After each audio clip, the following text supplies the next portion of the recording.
Hi, boys and girls. Today, we're going to talk about how we solve story problems. There are 4 steps to solving story problems.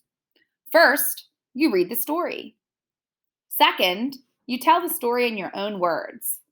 Third, you solve the problem. And fourth, you show your solution. The solution is the answer. Let's try one together. Ben had 3 pennies. His mom gave him 2 more pennies. How many pennies does Ben have altogether? I read the problem. Now I can think about it in my own words. I know that Ben had 3 pennies and he got 2 more from his mom. I need to figure out how many Ben has altogether. We have lots of different strategies to solve these kinds of problems. We can count in our brains. We can count sets of objects. We can draw pictures or use a number line. Some of us like to count on our fingers, which is okay. But if the problem is more than 10, you'll run out of fingers. So make sure you have another strategy that you can use just in case. I know that Ben had 3 pennies to start with. I'm ready to solve the problem. I'm going to start by moving 3 pennies. Oops. And then I know his mom gave him 2 more. So I'm going to move 2 more pennies over. This picture shows me how many Ben has altogether. I can count them all. 1, 2, 3, 4, 5. Now it's time to show my solution. Let's make an equation. It should match my picture. We started with 3 pennies. I know this problem was addition, so I need a plus sign. His mom gave him 2 more, and that equals 5 altogether. My equation matches my picture.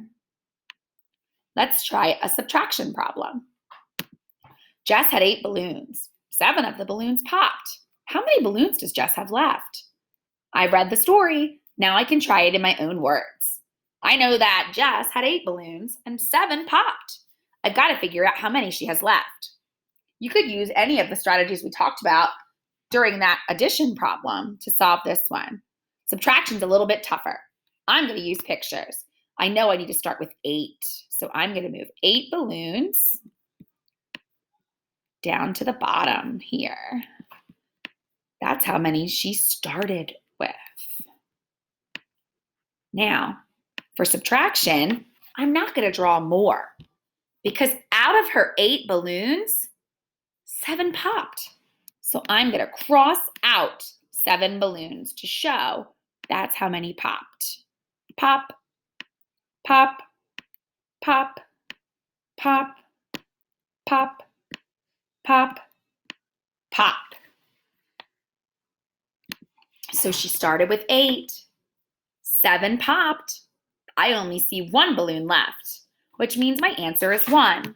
Let's write the equation. We started with 8 balloons. Since we're not putting together, we're taking away, I need a minus sign. 7 is how many I take away. And my solution or answer would be 1 is left.